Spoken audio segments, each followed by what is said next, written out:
Olá, que bom estarmos juntos mais uma vez. Você sabe que hoje eu creio a palavra de Deus vai impactar e transformar a sua vida.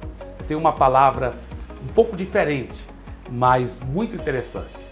Daqui a poucos instantes eu volto com você.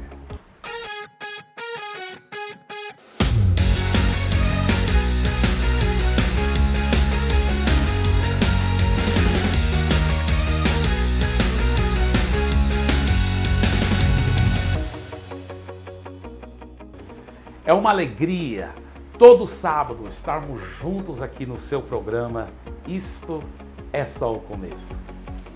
Hoje eu vou ter o privilégio de compartilhar com vocês a primeira parte de uma palavra que estamos intitulando Aprenda a superar seus fracassos. Todos nós temos passado por fracasso, isso é uma realidade. Mas qual é o segredo da palavra de Deus, de como superar e realmente alcançar o sucesso para a glória de Jesus? Fique ligado, vamos agora com a palavra, aprenda a superar seus fracassos. Queridos, todos nós já fracassamos em muitas áreas. A realidade é essa. Se você for bem honesto, você e eu, com certeza eu sei de tantos fracassos, tantas falhas, tantos fracassos que eu já tive na minha vida. Todos nós já fracassamos em várias áreas. Agora, como superar esses fracassos? Como dar a volta por cima e vencer da próxima vez? Então, para vocês preciosos, irmãos que estão aqui, tantas pessoas aqui nesse auditório, para você também que está assistindo pela Rede Super de televisão, para você que está assistindo pelo meu canal de YouTube e também pelo Facebook, deixa eu falar algo muito, muito importante. É muito precioso esse segredo. Aprenda a superar seus fracassos. Aprenda a superar seus fracassos. Veja bem,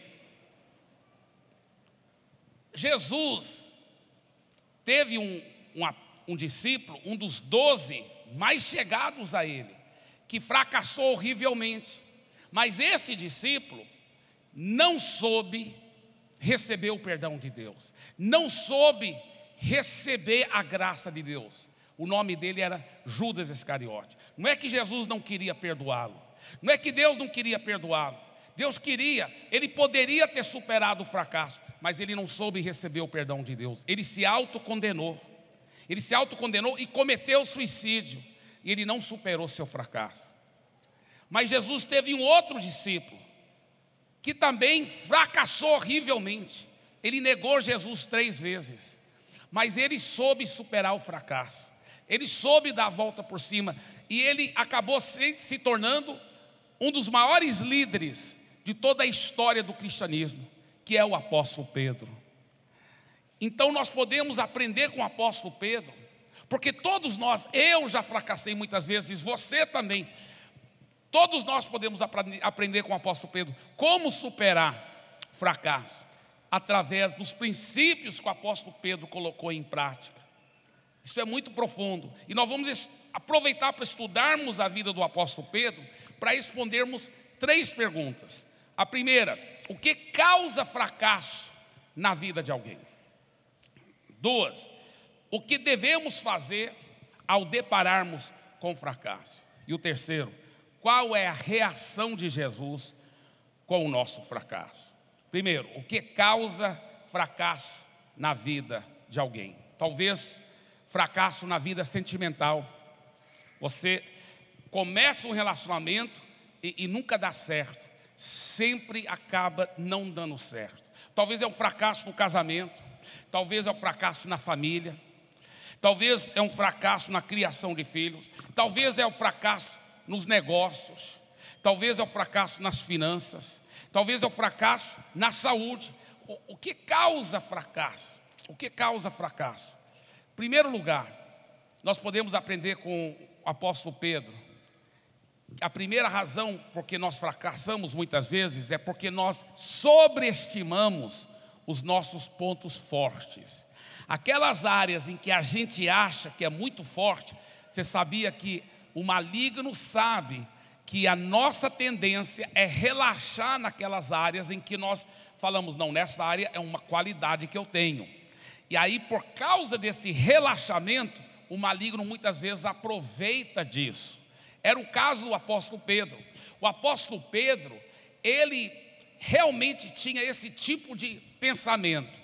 Olha, eu posso falhar em muitas áreas, mas nesta área de lealdade é o meu ponto forte, é minha qualidade. Nessa área de lealdade eu não vou falhar mesmo. Essa área aí eu posso garantir, outras áreas posso até fracassar, mas nesta área de lealdade, não, era o ponto forte dele.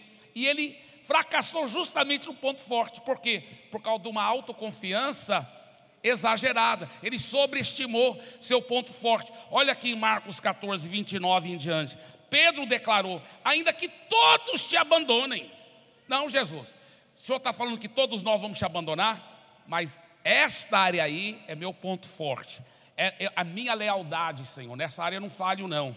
Eu não te abandonarei. Respondeu Jesus: asseguro-te que ainda hoje, esta noite, antes que 2 vezes cante o galo, 3 vezes você me negará. Mas Pedro insistia ainda mais: mesmo que seja preciso que eu morra contigo, nunca te negarei. E todos os outros disseram o mesmo. Olha o que a Bíblia diz em 1 Coríntios, capítulo 10, versículo 12, na mensagem: não sejam tão ingênuos e autoconfiantes. Vocês não são diferentes. Podem fracassar tão facilmente como qualquer um. Nada de confiar em vocês mesmos. Isso é inútil. Mantenham a confiança em Deus. Sabe, quando eu estava meditando sobre isso, eu refleti que uma das maneiras que eu fracassei horrivelmente, poucos anos atrás, quando eu ainda estava pastoreando aqui, que eu tratei alguns membros da igreja com muita falta de amor. E eu falei, meu Deus, claro que eu voltei atrás, pedi muito perdão para aquelas pessoas, mas por que eu agi com tanta falta de amor? Sabe por quê? Muitos anos antes, quando eu era solteiro, que eu não sabia andar em amor com as pessoas, e eu apliquei muita fé nesta área. Aí por muitos anos eu fui muito elogiado, pastor tão amoroso, e eu comecei a ficar muito autoconfiante. Eu sabia que esse amor não era de mim, era de Deus, mas eu me relaxei nessa área, eu não fiquei vigiando nesta área, e aí eu acabei pisando na bola nessa área. Eu vi que eu falhei nesta área, eu tive que voltar a arrepender profundamente, porque eu fracassei nesta área de andar em amor. É muito sério isso, é muito sério. Deixa eu te falar uma coisa, naquela área que você se acha forte, talvez é aquele marido que diz, não, nessa área de traição, pode ficar tranquilo, é uma coisa que eu nunca vou fazer, é trair minha mulher, nunca vou fazer. Aí ele relaxa, acaba aceitando um flertezinho pequeno com uma colega no trabalho ou na faculdade. E aí que o diabo entra. Porque, escuta bem, uma qualidade, um ponto forte, não vigiado, se torna uma fraqueza dobrada. É muito forte isso. Eu vou falar de novo. Uma qualidade, um ponto forte, não vigiado, se torna um ponto fraco dobrado, se torna uma fragilidade maior na vida da pessoa, porque ele relaxa, e ele não, porque nossa tendência é naquelas áreas em que nós somos fracos, é da gente vigiar muito e relaxar nos nossos pontos fortes. Isso é muito, muito sério. Você sabia que quando fizeram o estudo das grandes multinacionais, por que algumas das grandes multinacionais chegaram à falência, chegaram a quebrar? Você sabe qual é a razão número 1 dessas grandes empresas milionárias a falirem? Sabe qual é? Não foi por falta de boa liderança, não foi por falta de bom gerenciamento, não foi por falta de planos e alvos. Sabe qual é a razão número 1? que as grandes empresas entram em falência? É porque elas se tornam muito autoconfiantes. Elas acham, nós nunca vamos quebrar. E elas começam a dar passo maior do que as pernas. Aí elas acabam entrando em falência. Quantas vezes nós também, seja nos negócios, seja na família, seja nos relacionamentos, você tem que vigiar, né? Nós não podemos fazer como Pedro, sobreestimar nossos pontos fortes. Segunda razão por que nós fracassamos: temos medo de sermos reprovados por outras pessoas. Temos medo de sermos reprovados por outras pessoas. Olha o que diz a palavra de Deus em Mateus 26, 58. E Pedro o seguiu de longe até o pátio do sumo sacerdote. Entrou e sentou-se com os guardas para ver o que aconteceria. Olha só, quando Jesus foi preso,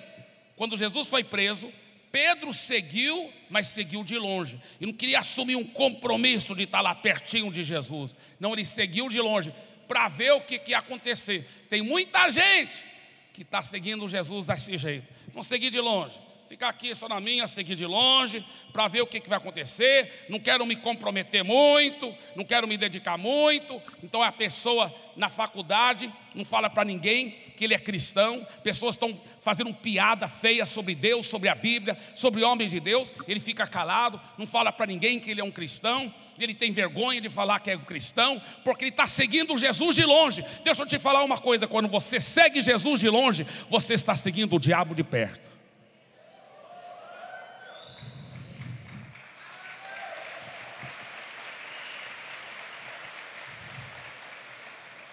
É muito sério isso, queridos. Essa coisa de o que eles vão pensar de mim? O que eles vão pensar de mim? Deixa eu falar outra coisa muito forte aqui. Quando você coloca a aprovação dos outros como a sua razão principal de fazer o que você faz, você está preparando para o fracasso.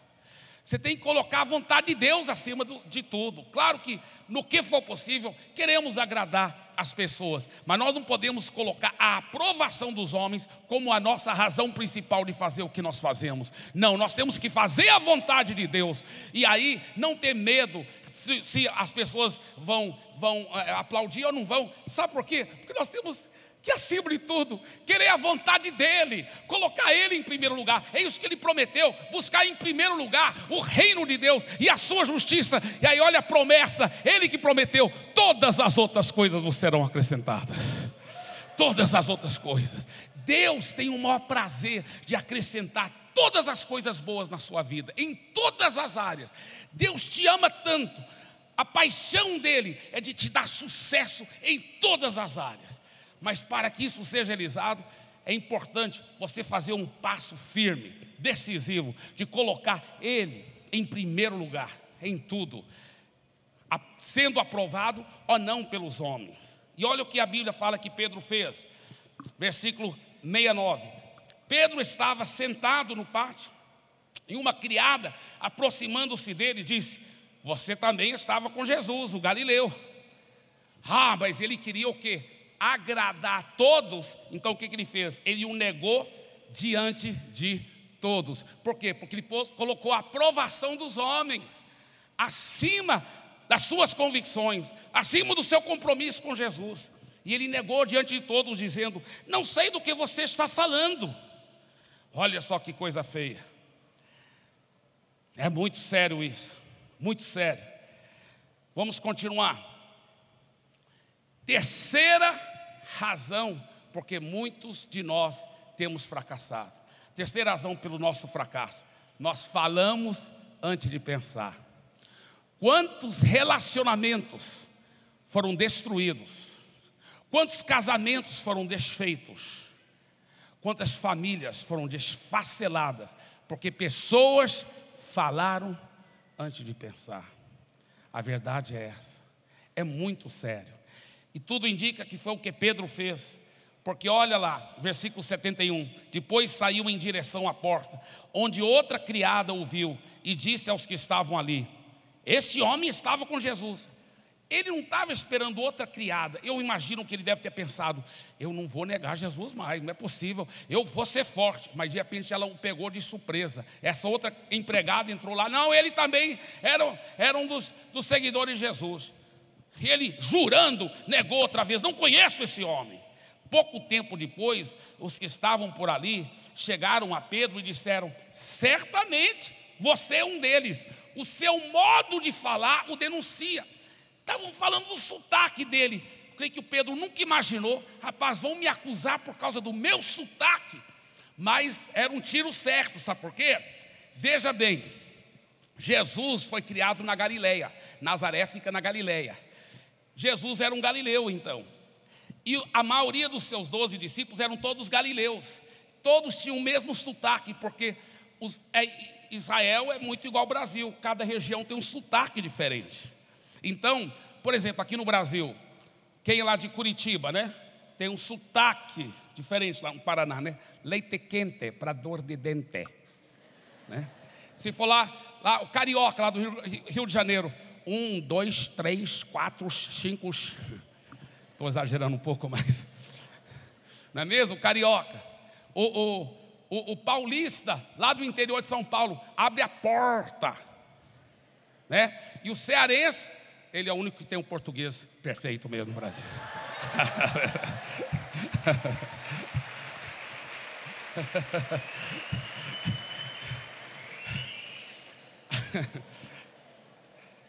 Aí eles falaram: certamente você é um deles, seu sotaque te denuncia.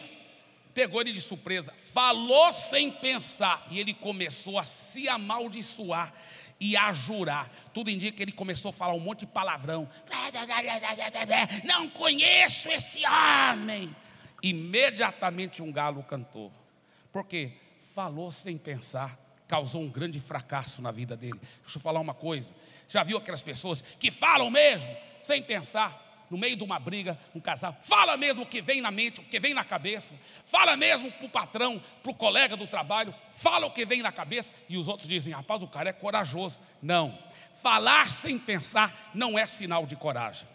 É sinal de imaturidade. É sinal de imaturidade.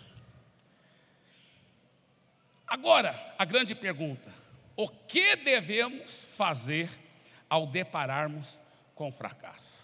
O que devemos fazer?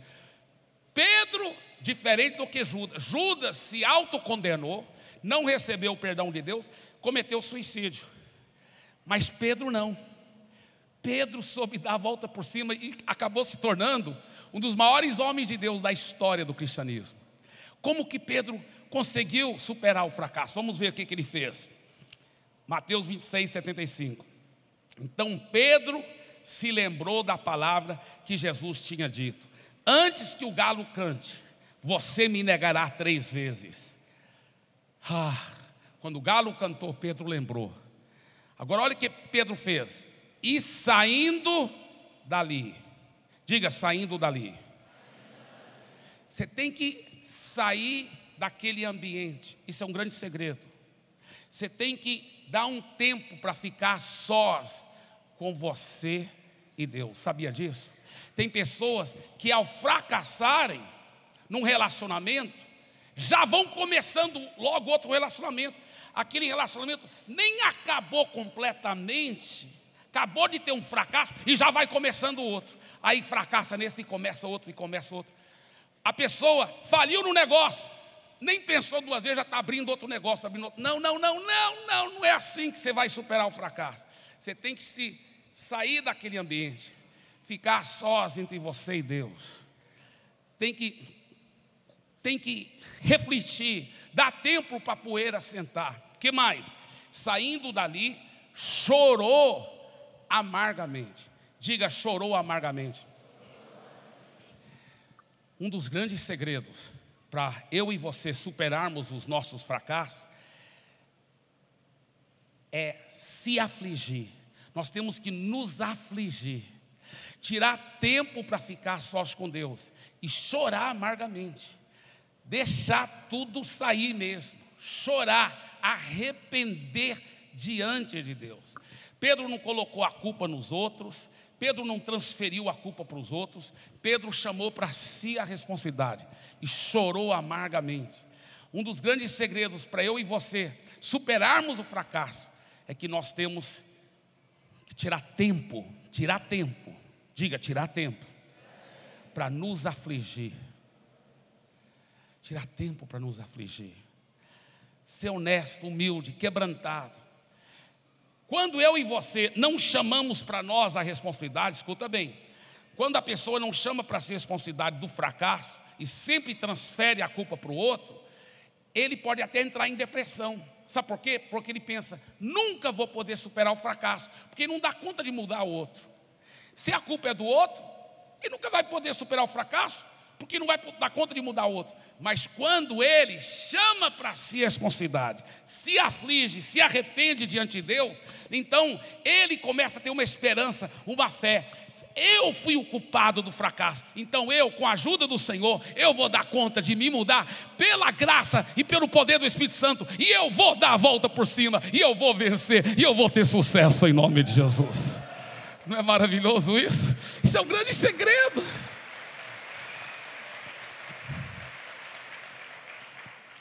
Pedro realmente arrependeu profundamente. Deixa eu falar uma coisa. Quando você arrepende profundamente, tira tempo para se afligir na presença de Deus, algo é destravado nos céus. Isso é um elemento espiritual que os psicólogos, sociólogos, os estudiosos do comportamento ainda não descobriram muitas vezes, porque existe um elemento espiritual que acontece. Quando você tira tempo para arrepender na presença de Deus, você destrava o favor de Deus nos céus. As janelas do céu vão se abrir sobre a sua vida. Você atrai o favor de Deus sobre a sua vida. Olha o que acontece, olha como Pedro atraiu o favor de Deus. A Bíblia fala que de manhã cedo, as mulheres no domingo de manhã, não sabendo que Jesus já havia ressuscitado, elas foram lá para embalsamar o corpo de Jesus. Ao chegarem lá, encontraram com um anjo, um jovem vestido de branco, um anjo. Entrando no sepulcro, Marcos 16, viram um jovem vestido de roupas brancas, assentado à direita, e ficaram amedrontadas. Não tenham medo, disse ele, vocês estão procurando Jesus, o Nazareno, que foi crucificado.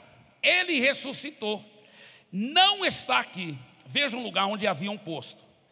Vão e digam aos discípulos dele e a Pedro, ele está indo adiante de vocês para a Galileia, lá vocês o verão, como ele lhes disse. Agora eu quero mostrar várias coisas aqui nesse versículo, porque é forte. Olha aqui, olha o que diz esse versículo. Vão e digam aos discípulos dele e a Pedro. Primeira coisa, você está vendo alguma redundância nesse versículo? Está vendo alguma redundância? Eu creio que você está, eu estou. Tem uma redundância aí. Vão e digam aos discípulos dele e a Pedro. Pedro não era discípulo? É uma redundância. Vão e digam aos discípulos dele e a Pedro. Por que ele fez questão de repetir Pedro, se Pedro era um dos discípulos?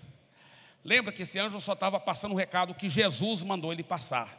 Sabe o que Jesus estava dizendo?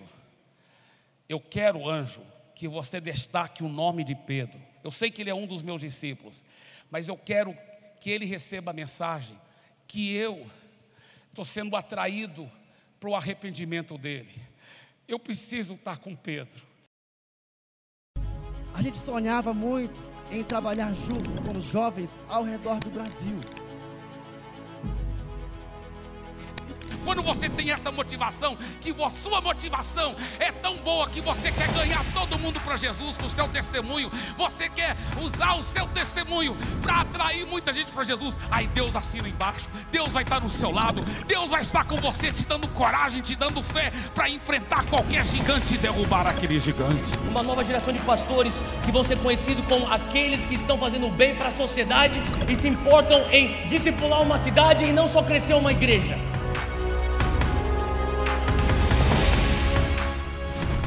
não seria legal a gente unir forças com a juventude das igrejas do Brasil e do mundo todo?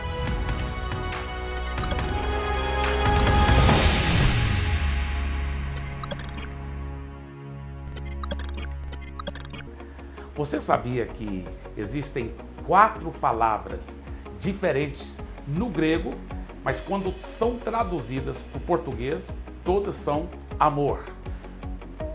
A riqueza da linguagem grega nos ajuda a entender os aspectos diferentes sobre amor.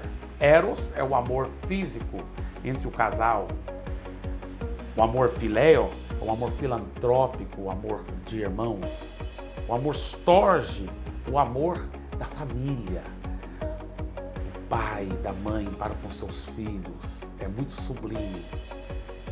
Mas de todas essas 4 palavras, na Bíblia Sagrada, que foi escrita originalmente no Novo Testamento, no grego, a palavra de longe mais sublime, mais profunda é ágape.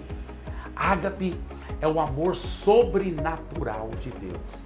A Bíblia mostra que o ágape realmente é a marca identificadora do cristão. Que o cristão autêntico, ele realmente tem esse ágape, esse amor sobrenatural de Deus dentro dele.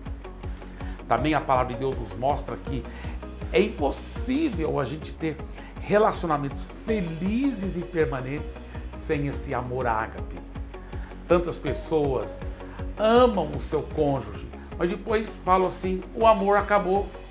E aquele relacionamento começa a se dar em briga, discussões. O que aconteceu? Faltou o amor sobrenatural de Deus. Faltou o amor ágape. Agora, interessante, porque o amor ágape também é a base para você alcançar os milagres de Deus. Então a grande pergunta é, como operar nesse amor sobrenatural? Uma vez que você entrega a sua vida a Jesus, você poderá tomar posse desse amor ágape. A Bíblia diz que todo cristão verdadeiramente nascido de novo tem esse amor ágape morando dentro dele. Só que o maligno quer que a gente acredite numa mentira. Qual mentira? Eu não dou conta de andar em amor, não dou conta de ficar perdoando, eu não dou conta de esquecer o que aquela pessoa fez por mim, eu vou ficar sempre magoado, nunca vou poder perdoar. São mentiras do maligno que nós temos que rejeitar e assumir. Agora, talvez você esteja perguntando, Pastor Eibe, como que eu poderei tomar posse desse amor ágape e realmente praticar na minha vida, no dia a dia, esse amor ágape? O segredo de tomar posse desse amor ágape, primeiramente, é renovar a sua mente com a palavra, as verdades da palavra de Deus. A Bíblia diz que quando Jesus morreu na cruz, ele não somente levou os seus pecados, ele levou sua natureza pecaminosa. E ao entregar a sua vida a Jesus, você assume o amor ágape celestial. Esse amor sobrenatural foi colocado dentro de você. Quando você toma posse desse amor ágape e começa a declarar, eu sou o amor de Deus, eu não aceito as mentiras do maligno, que eu não consigo perdoar, que eu não consigo amar. Aí sim, você começa a ver o fluir. Você pode escolher. Se você já entregou a vida a Jesus, você tem essa capacitação sobrenatural de induzir o seu coração a escolher a perdoar, a escolher a amar, a escolher a fluir no sobrenatural de Deus. Não esqueça, o grande segredo para a vitória e alegria na vida cristã e nos relacionamentos é o amor ágape. O amor ágape é mais forte do que tudo. Mergulhe nesse amor. Como é maravilhoso, como é especial a gente saber que Deus nos perdoa, não é verdade? Que Ele nos ama e sempre dá uma nova chance. Eu tenho certeza que a sua vida está sendo transformada, assim como a minha, pelo poder da palavra de Deus. Nós vamos encerrando aqui, mas lembrando que sábado que vem tem muito mais. Não esqueça, isto é só o começo.